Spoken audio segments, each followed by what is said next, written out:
Bienvenidas y bienvenidos a la 11ª Feria del Libro Zona Huancayo, evento organizado con el apoyo del Ministerio de Cultura a través de las líneas de apoyo para la cultura.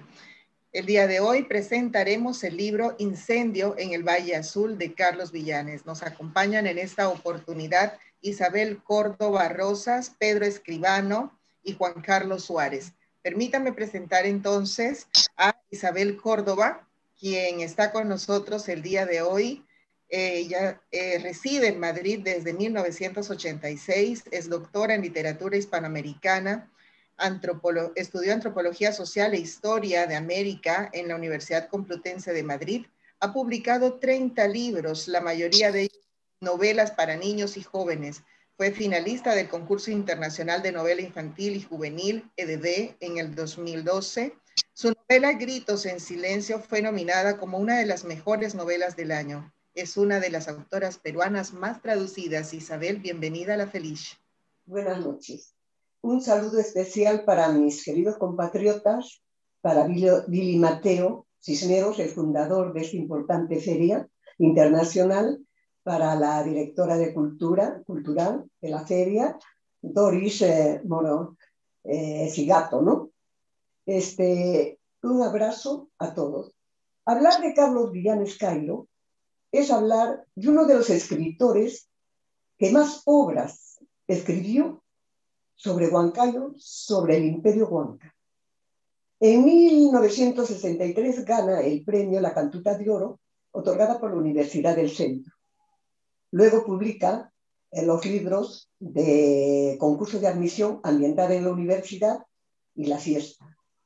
También Carlos Villanes Cairo escribe la novela y los libros de cuentos, como La flagelación de Toribio Cangalaya, La lluvia de cielo ajeno, ¿no? Y sobre todo hace un libro precioso que viene a ser la mitología, una especie de Biblia de la cultura huanca. Publica una veintena de cuentos, relatos ancestrales de los dioses tutelares, del mundo de arriba, del mundo de abajo y del mundo de aquí. Y Isabel Córdoba, la que habla, le hace un prólogo antropológico. Es una de las obras más importantes que se ha escrito hasta ese momento, ¿no? Aparte de la literatura de Junín, que soy autora, pero como mitología de allá de Junín. Carlos Villanes Cairo tiene dos constantes dentro de su novela, como él mismo dice. Como ha empezado como periodista, como la mayoría de los escritores, ¿no? Sus novelas son realistas.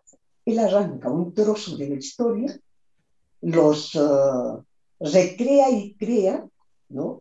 Inventa sus personajes, a veces se les ponen nombres y apellidos propios, ¿no? Y sale una literatura preciosa. Como en el caso de... Vamos a ver la otra constante. La otra constante viene a ser que Carlos Villanes Cairo siempre tiene dos elementos fundamentales dentro de su novela. En el caso de El Bisonte Mágico, una de las obras más vendidas aquí en España, publicada por Planeta Lector, él se traslada a miles de años, ¿no? Y habla sobre el primer artista que tuvo en esas culturas ancestrales y empieza a pintar en el techo de las cuevas a los bisontes y a los cazadores. Y luego de miles de años se traslada a la actualidad en el mismo lugar. Hay una casa, y en el siglo anterior, donde María y el señor Botín, su padre, un arqueólogo, vive. Y un día la niña de 10 años recorre por el lugar, se aleja un poco de la casa, arrima un poco de arbustos y penetra en una cueva, en la vida real. La niña tira su chompa en el suelo, empieza a descansar y a mirar el techo de las cuevas y descubre los dibujos de unos bisontes con los cazadores. Esa es la historia. Pero Carlos, ¿no? Se inventa toda una trama, pero también basada en la realidad, lo que se inventa, que cómo fue ese gran pintor ancestral que pinta el techo de las cuevas con las imágenes del bisonte y de los cazadores. Y se traslada luego, en la segunda parte, a cómo el padre de María, este arqueólogo, arqueólogo, empieza a hacer un estudio profundo acerca de esos bisontes, de esa pintura rupestre. Pero tiene un enemigo común, cultural, como es un francés, que dice haber encontrado el arte rupestre más antiguo de Europa. Pero pasan los años, le dan la razón al padre de María, y es él el que ha descubierto. Entonces Carlos Villanes Cairo hace una novela preciosa al respecto. Hasta la actualidad se puede ver las cuevas de Altamira en Santander, pero sí piden con un año de anticipación poder entrar las personas que quieren ir, porque solamente pueden entrar a la semana 100 personas, si no me equivoco. Y así, en la mayoría de sus novelas, igual en Las ballenas cautivas, cierto día estábamos viendo hace años el noticiero, cuando de repente Carlos Villanes me llama, Isabel, mira, y vimos que unas ballenas habían quedado cautivas dentro del hielo en el Ártico. Aquí las estaciones son muy marcadas. El 21 de diciembre, que empieza el invierno, todo el Ártico se cubre de nieve. Y también en los países nórdicos, ¿no? Finlandia, Noruega, etc. Y se nota que en ese momento están filmando a través de un helicóptero unos periodistas, porque los esquimales han dado aviso a unos ecologistas y ellos a los periodistas que tienen que salvar esas ballenas. Y se ve que la madre, la ballena madre, trata de salvar a su ballena bebé. Con el hocico empieza a romper el hielo y se nota cómo sangra. Por fin hace un pequeño hueco y le empuja a su cría. Fue tan maravilloso, fue tan latente que le digo, ¿sabes Isabel? Sí, le dije, a ti tienes una novela. Y salió esta obra, Las ballenas cautivas, que es también uno de los libros más bellos. Si no me equivoco, está en la 60 edición, ¿no?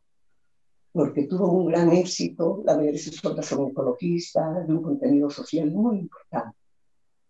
Y así en la mayoría de sus obras, como en El esclavo blanco, pues si vamos a mencionar los más de 30 libros que tiene escrito Carlos, va a ser demasiado, porque no tenemos que llegar al incendio en el Valle Azul.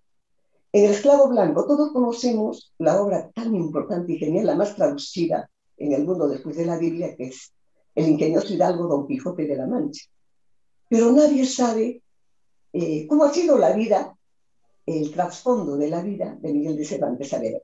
Sabemos que estuvo en la cárcel y por más deudas que fortuna que tenía, que siempre se prestaba, donde quedaba en la cárcel, y él feliz se iba, con tal que le den un lapicero y papel. Ahí empezó a escribir El Quijote de la Mancha. Sin embargo, en la vida real también, ese hombre sufrió muchas penalidades con el dinero. Su madre también era pobre, tenía 2 hermanas, y un día se mete de soldado, pero lo envían para luchar contra los moros. Lo toman cautivo los moros, pero no lo matan ni lo torturan, porque encuentra una carta que un señor le está mandando a un hidalgo castellano y creen que es pariente de él y le piden un gran rescate. La pobre hermana en la vida real de Cervantes trabaja incluso de prostituta para conseguir ese dinero, su madre pide limosna, ¿no? Hasta que llega a conseguir cierta cantidad de dinero. Entonces, las penurias que pasa Cervantes, ¿no? El genio de la literatura, porque es un libro maravilloso, sinceramente, Carlos lo humaniza, ¿no? Como también está Invencible, que doña Jimena viene a ser la protagonista, ¿no? No solo el Cid, sino doña Jimena. Pasando a Incendio en el Valle Azul, también toma esas dos características. Carlos coge un trozo de la realidad, se inventa los personajes y le crea ese mundo literario. En el caso de Incendio en el Valle Azul, son dos partes. Una de ellas ocurre en Ocopa, en Santa Rosa de Ocopa, que lo conocen muy bien, nuestra tierra, ¿no? De todo el Valle del Mantaro, y la otra parte sucede en Lima.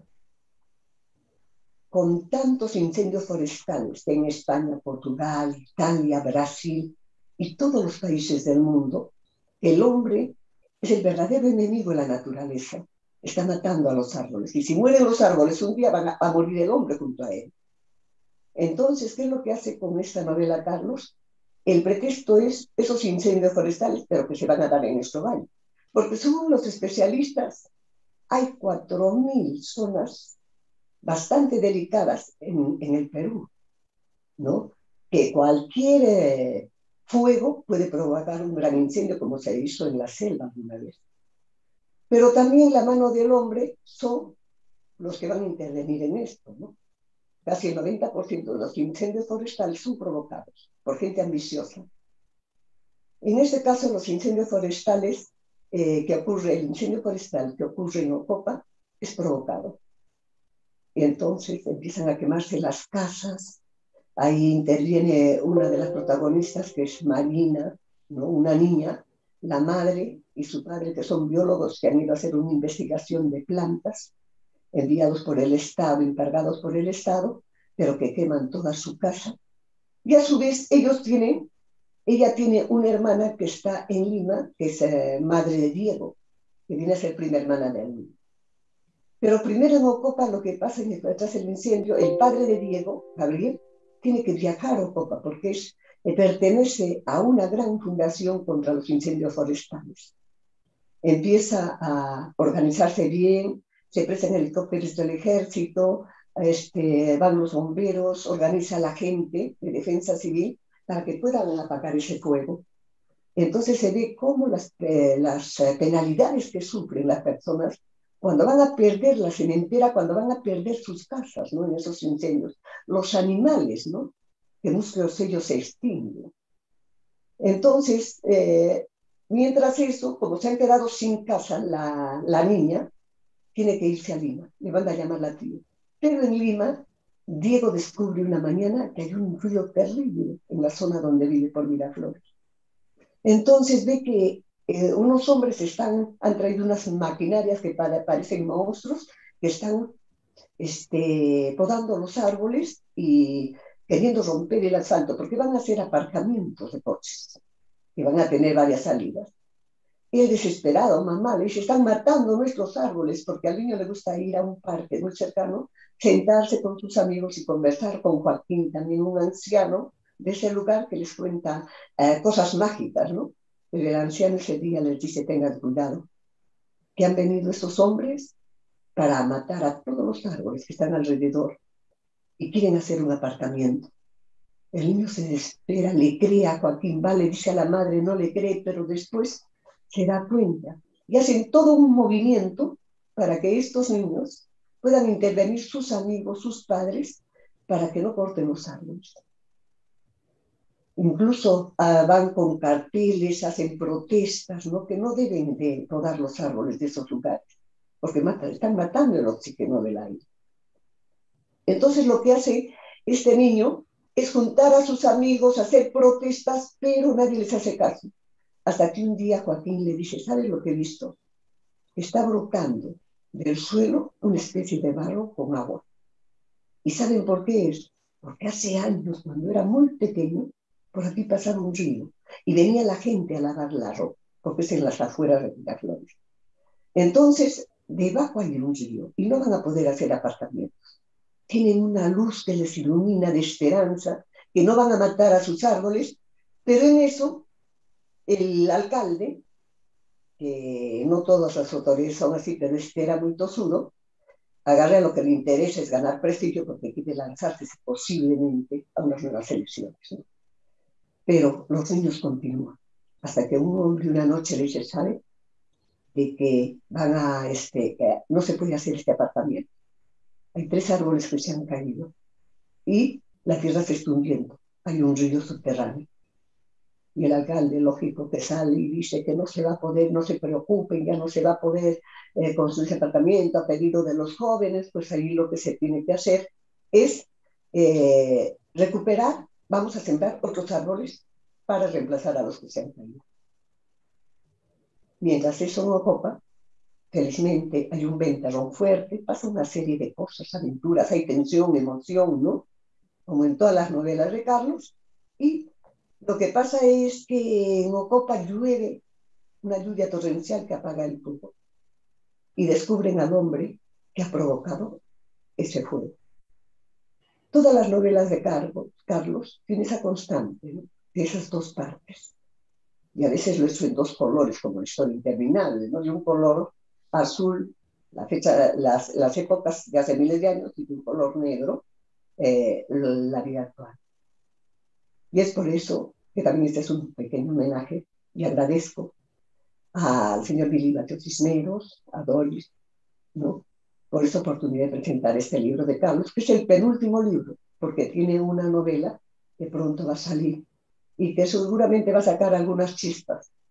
Es un libro muy interesante, ¿no? Y espero que al año que viene lo presentemos en Huancayo, que ya esta pandemia, esta monstruosa pandemia, se retire de todo el mundo, que tanto daño está haciendo a todas las personas. Un pequeño homenaje a Carlos Villarreal. Muchas gracias. Muchísimas gracias por esa descripción y esos saludos a la Feria del Libro de Huancayo. Y es verdad, ojalá esta pandemia pase pronto para contar con tu presencia y con la presentación del libro de Carlos Villanes en vivo y en directo. A continuación escucharemos al periodista cultural y poeta Pedro Escribano, quien estudió literatura en la Universidad Mayor de San Marcos. En 1982 ganó el Premio Poeta Joven de San Marcos. Ese mismo año, el editor Juan Mejía Vaca también cuenta con un poemario manuscrito de viento, ejerce el periodismo cultural y la crítica de literatura, es editor de la sección cultural del diario La República desde el año 2000. Bienvenido, Pedro. Bienvenido a todos también, muchas gracias por la invitación. Yo en realidad acepté esta invitación como un homenaje a Carlos y también quiero aprovechar para darle un abrazo solidario a Rosa por la pérdida, ¿no? de Carlos. Realmente él fue muy generoso conmigo, ¿no? Cuando viajé a España, pero también en mi trabajo, ¿no? Porque más de 10 años Carlos Villanes ha sido un colaborador, ¿no? quincenal de mi página en La República. Entonces, él nos poníamos de acuerdo, ¿no? de qué tema o qué libro podía comentar, y lo hacía con una puntualidad, ¿no? impecable, porque nunca falló. Más bien la vez que aparentemente falló fue cuando perdimos contacto. Y la razón de esa pérdida de contacto era su salud, ¿no? Yo no estaba enterado, él muy discreto, no me comentó nada, pero ya después, cuando ya su mal estaba avanzado, me enteré de que ese silencio que había tenido conmigo, que yo no me explicaba, ¿no? En realidad se debía a su estado de salud. Sin embargo, yo le quiero agradecer ahora también, ¿no? Su voluntad de cooperación con la página, su voluntad de amistad conmigo y sobre todo esa vocación que él ha tenido por la literatura, ¿no? Y sin sacar el pie del país, ¿no? Es lo más importante. Él, si bien ha escrito algunos temas con espacios europeos, sin embargo, la mayoría de sus libros están más bien afiliados, tienen una afiliación con la historia, la vida nuestra, ¿no? Y más aún, ¿no? Ese lado que él maneja, este aspecto ecológico, medioambientalista, que muchos de sus libros tienen, ¿no? Que como vamos a ver más adelante, y como de alguna forma ha reseñado Isabel, ¿no? Entonces, yo creo que Carlos Villanes nunca sacó un pie de nuestro país y de nuestras circunstancias, ¿no? A manera de primicia, lo ha anunciado Isabel, ¿no? La novela inédita que tiene, también, ¿no? También creo que en esa sí va a tener los dos pies en lo que respecta a nuestra realidad. Yo quiero hacer en realidad agregar lo que ya dijo Isabel sobre el incendio en el Valle Azul, ¿no? En la literatura de Carlos Villanes hay siempre una constante. Él, ¿no? Como buen literato, como buen fabulador, sus ficciones parten de la realidad, ¿no? Isabel ha reseñado los vínculos, ¿no? Esos puntos de inserción que tiene sus novelas, sus historias. Y Incendio en el Valle Azul tiene todas, ¿no? Todas, tanto así que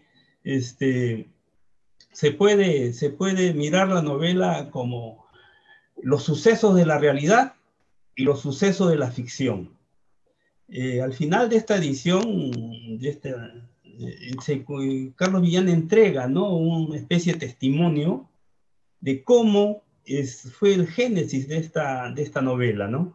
Él dice que regresaba a Madrid, ¿no?, de las afueras, y de pronto hubo un tumulto en el tráfico y vio que algunos niños y algunos señores mayores de edad estaban defendiendo unos árboles, ¿no? Y eso se convirtió en la semilla, en realidad, para 3 libros, como también dice, ¿no? Porque no solamente es el Incendio Azul, sino también está la batalla de los árboles, y los árboles no están solos, que en realidad parten de ese mismo hecho madrileño, de que unos niños y unos ancianos están defendiendo la tala de los bosques, de árboles urbanos, ¿no? Y que al final eso no prospera porque, según las excavaciones, encuentran una suerte de tubería de pozos de agua, y que seguir excavando iba a ocasionar el derrumbe de algunos edificios, entonces desisten de la obra. Por supuesto que eso es la realidad, y por supuesto que eso no es lo que así es, en su forma absoluta, vuelca Carlos Villanes. Eso es un pretexto, ¿no? Porque a partir de ese hecho, él genera una serie de sucesos y ficciones, ¿no? En el caso del Incendio del Valle Azul, pareciera trazarse un paralelo con ese hecho real, pero no. Carlos Villanes es un fabulador, es un ficcionador, entonces agrega historia y agrega personajes, ¿no? En la historia, por ejemplo, podemos observar la misma defensa de los árboles por los niños y los abuelos, pero Carlos va más allá, hace un paralelo, que en Ocopa también se está defendiendo los árboles a propósito de un incendio. Pero ese incendio tiene una especie de trama, una especie de suspenso, de misterio, porque si bien se cuenta la desgracia del incendio, también está en la búsqueda de quién lo causó. No vamos a contar acá la novela para quitarle la cereza a los nuevos lectores, ¿no? Pero parte de la novela también se entrehebra en ese sentido de ir a saber quién es el culpable de este incendio.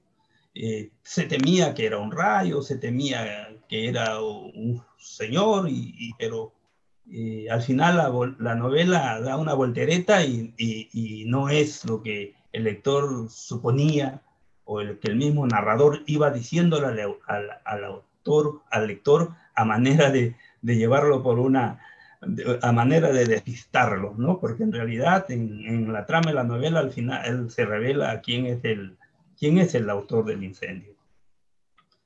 Pero más allá de ese sentido ambientalista, ecológico, la novela también nos invita a pensar esta oposición, ¿no?, del mundo natural y la modernidad. La otra historia que se cuenta en la novela es que en Miraflores se va a talar unos árboles para hacer una playa de estacionamiento subterráneo, ¿no? Entonces, ¿cómo la modernidad invita a la destrucción de la naturaleza, ¿no? Allí podemos hallar que, digamos, a manera de mensaje, pero no está así como mensaje, sino el lector al final concluye de que como un alcalde, por modernizar a su distrito, de pronto está yéndose contra los árboles, que son elementos vitales, ¿no? Y son parte de la naturaleza, ¿no? bien lo decía ya el historiador Raúl Porras, ¿no? Que no son los terremotos los que destruyen la ciudad, sino son los alcaldes, ¿no? Y creo que de alguna forma Carlos Villanes, de alguna manera, nos hace un guiño que efectivamente, ¿no? Este alcalde no le importa los árboles y no le importa que haya más verde, sino modernizar la ciudad. Pero ante ese hecho, hay otro elemento, ¿no? Diego, que es el hijo de una familia, de este Gabriel, que es del biólogo que es cuñado del biólogo que está defendiendo el incendio en Ocopa, de pronto se conoce con un anciano y quieren ambos, sumando fuerza, solidariamente, defender a la naturaleza, ¿no? Esa idea de modernizar destruyendo a los árboles, de pronto se encuentra con una actitud solidaria tanto de Diego, Marina y otros niños con estos ancianos para defender esos árboles. Y estos ancianos también insinúan otra cosa, ¿no? Que es la posta de las tareas a los jóvenes, ¿no? Estos ancianos, uno de ellos le dice, ¿no? El alcalde dice, no, se va a plantar nuevos árboles, ¿no? Y el anciano dice, bueno, a Diego, que es un jovencito, ¿no? Le dice, bueno, yo ya no lo voy a ver, ¿no? Ustedes sí, ¿no? Tienen la edad para ver si es que nacen otros nuevos árboles, ¿no? Entonces, pero lo que queda en el aire como estribo para el lector es que hay una tarea, ¿no? Los ancianos están dejando la posta a los jóvenes para defender la naturaleza. Entonces, la novela va avanzando. Y así como que en el incendio de Ocopa, ¿no? Por más esfuerzos humanos, en realidad no pueden apagar el incendio, no se puede apagar. Pero ¿qué ocurre? Viene la lluvia. Es el agua, la lluvia buena, como decía en la novela de Ciro Alegría, viene a salvar el bosque, ¿no? Como la naturaleza misma, en un ejercicio de autodefensa, quizás, ¿no? Viene y es la lluvia que al final apaga el incendio. Cosa curiosa, porque en Miraflores también el agua de otra forma se convierte en la salvadora de los árboles, porque este anciano, muy amigo de Diego, se llama Joaquín, ¿no? Le contaba de que antes de que se urbanice esa parte de Miraflores, allí su mamá lavaba ropas porque allí había un ojo de agua, ¿no? Y que las nuevas urbanizaciones habían desaparecido, acequias, ojo de agua y todo, ¿no? Y cuando están excavando para tumbarse los árboles y hacer esa playa de estacionamiento, de pronto las máquinas encuentran el ojo de agua y empieza a inundarse la obra. Tanto que el alcalde tiene que desistir porque si siguen, la humedad va a ocasionar el derrumbe de los edificios aledaños o vecinos. Entonces, así como en el bosque, ¿no? de Ocopa, el agua desde el cielo viene a salvar el bosque. En Miraflores, el agua desde las profundidades aflora para salvar los árboles, ¿no? El alcalde desiste de continuar esa obra. Eso me hizo acordar un poco lo que decía también González Prada de los árboles, a propósito de las naciones, ¿no? Decían de que González Prada decía que las naciones son como los troncos, ¿no? Separados, pero arriba estaban unidos por la copa y en lo profundo por las raíces, ¿no? Entonces, los árboles en realidad son elementos simbólicos de la existencia humana y en este sentido creo que Carlos Villanes lo rescata. Y como decía al principio, Carlos Villanes al final de esta edición cuenta de cómo este hecho, ¿no? De madrileño, que él fue testigo presencial, ¿no? Y porque allí también la floración de agua impidió la construcción. En Miraflores ocurrió igual. Pero por supuesto que ahí está, ¿no? Ahí está otra vez el elemento creador de Carlos Millán, ¿no? De cosechar de la realidad para alimentar a la ficción, ¿no? Y creo que todas sus obras, en todo caso, las que he leído yo, hay eso, ¿no? Y de alguna forma, eh, Isabel también decía, en el caso de Los Horizontes Mágicos, ¿no? Eh, y en el caso, hay otra novela que yo reseñaba, que era Historias de Indias, ¿no? Y también siempre el amor de la naturaleza, ¿no?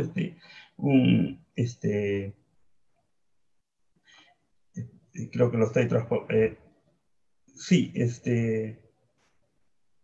en el caso de Historias de Indias, no, es de Antonio y Diego, ¿no? Antonio y Diego que vienen con afanes de ver qué hay en el nuevo mundo y al final terminan seducidos por el maíz y por el chocolate, ¿no?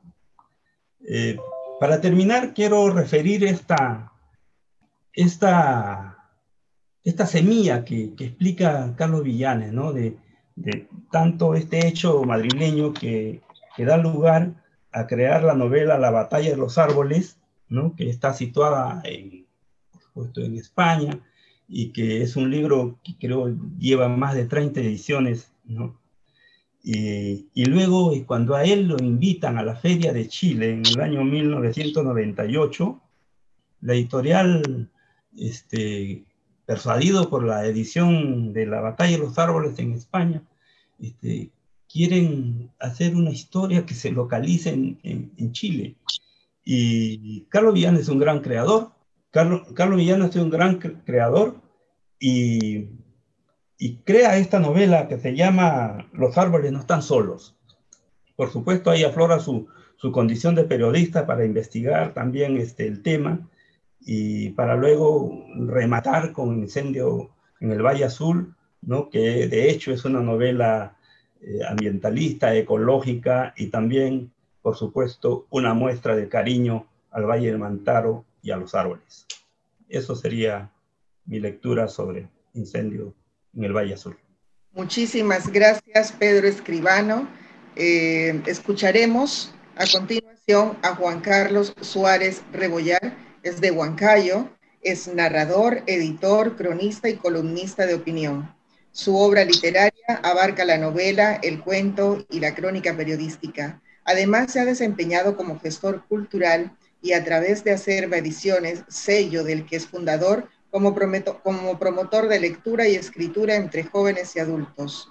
Cautivos de Mar y Tierra, publicado en el 2017, es su primera novela. Bienvenido, Juan Carlos. Muchas gracias. Hola a todos. Estoy muy contento de estar aquí, viniendo a presentar esta novela que tuve la suerte, digamos, de que Carlos Villanes me confiara.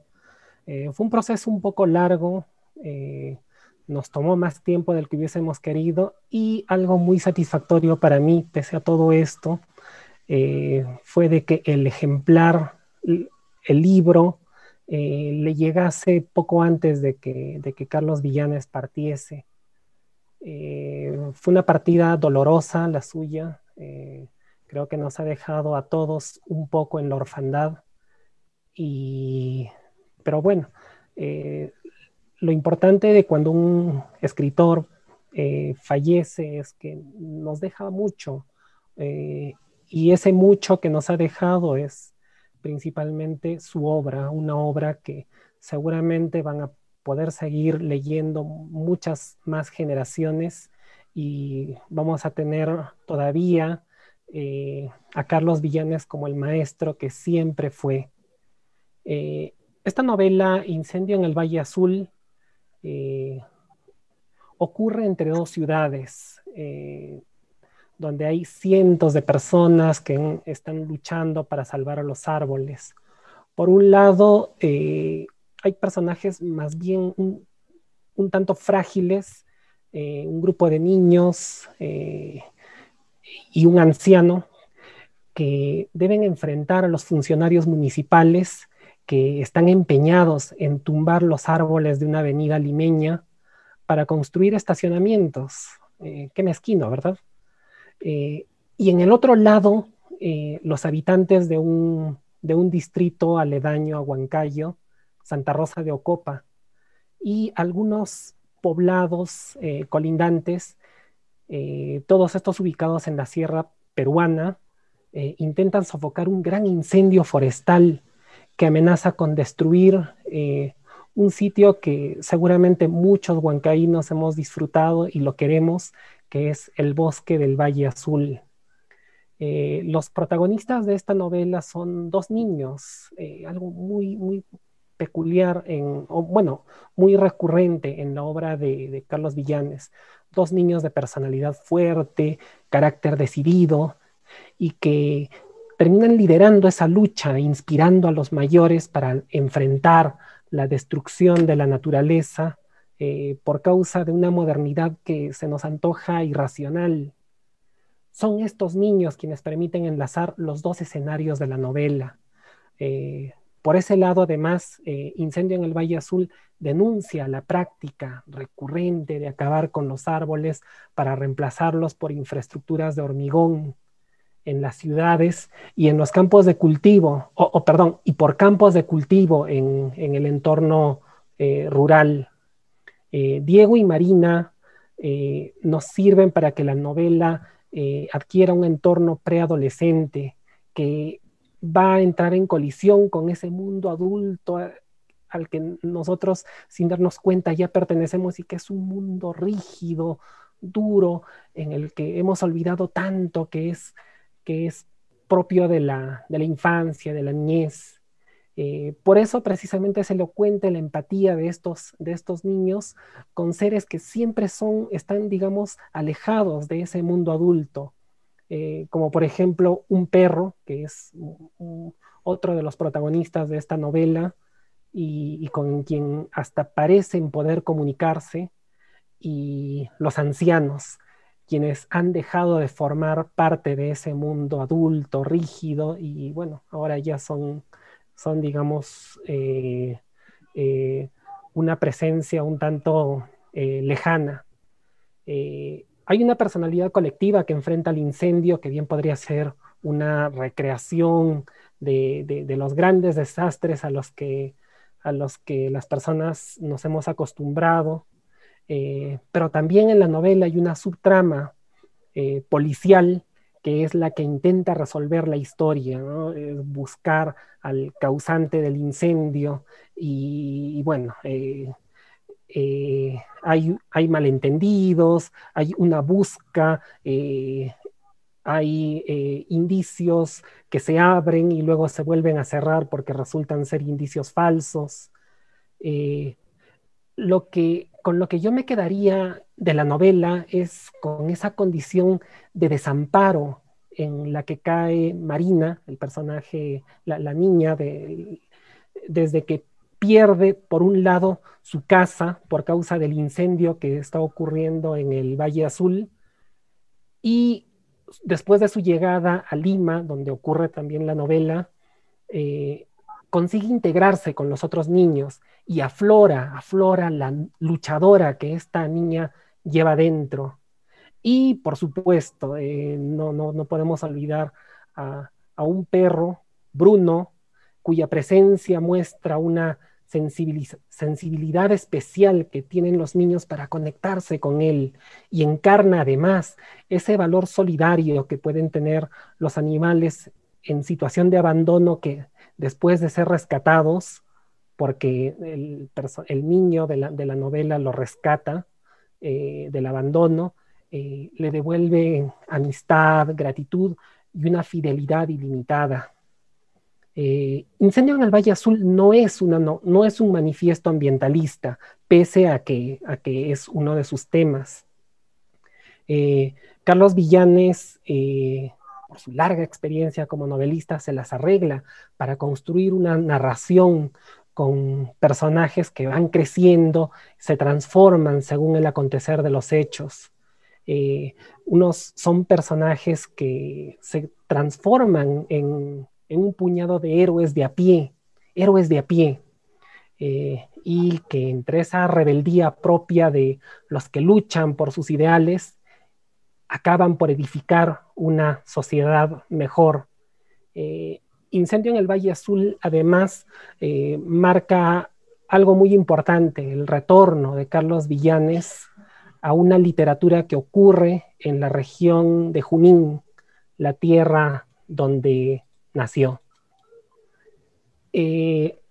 Algo que me gustaría mencionar es que esta novela, a la hora de trabajarla con Carlos Villanes, tomamos la decisión de incluirla en digamos, en lo que era la Biblioteca Villanes Cairo, una serie de libros en los que íbamos a ir publicando algunas de sus novelas más importantes, y siempre antecedidas por un prólogo y además con un texto al final un poco más extenso donde hablase, entre otros temas, de la génesis de la novela, de su desarrollo, y entre otras cosas adicionales que Carlos Villanes siempre tenía mucho por decir. Bueno, Incendio en el Valle Azul es la última novela que Carlos Villanes publicó en vida. Sé que hay una novela que ya está por publicarse. Leí algunos fragmentos, pero bueno, no es el momento de hablar de ella. Y yo invito a todos a leer Incendio en el Valle Azul, el último regalo que nos dejó Carlos Villanes antes de partir a la eternidad. Muchas gracias. Muchísimas gracias, Juan Carlos, y nuestro agradecimiento precisamente a Isabel Córdoba por haber escogido la Feria del Libro de Huancayo Feliz en esta oportunidad virtual, porque en esta oportunidad no solamente ha sido la presentación del libro Incendio en el Valle Azul del recordado y admirado Carlos Villanes, sino también ha sido, aunque breve pero muy importante, muy significativo, un homenaje a toda su labor literaria. Gracias a Juan Carlos Suárez, gracias a Pedro Escribano, muchísimas gracias nuevamente a Isabel Córdoba, y que quede en la memoria las obras escritas por Juan Carlos Villanes. Los invitamos a seguir toda nuestra programación en la dirección www.feriadelibro.com.pe y seguir toda la programación a través de las redes sociales. Muchísimas gracias.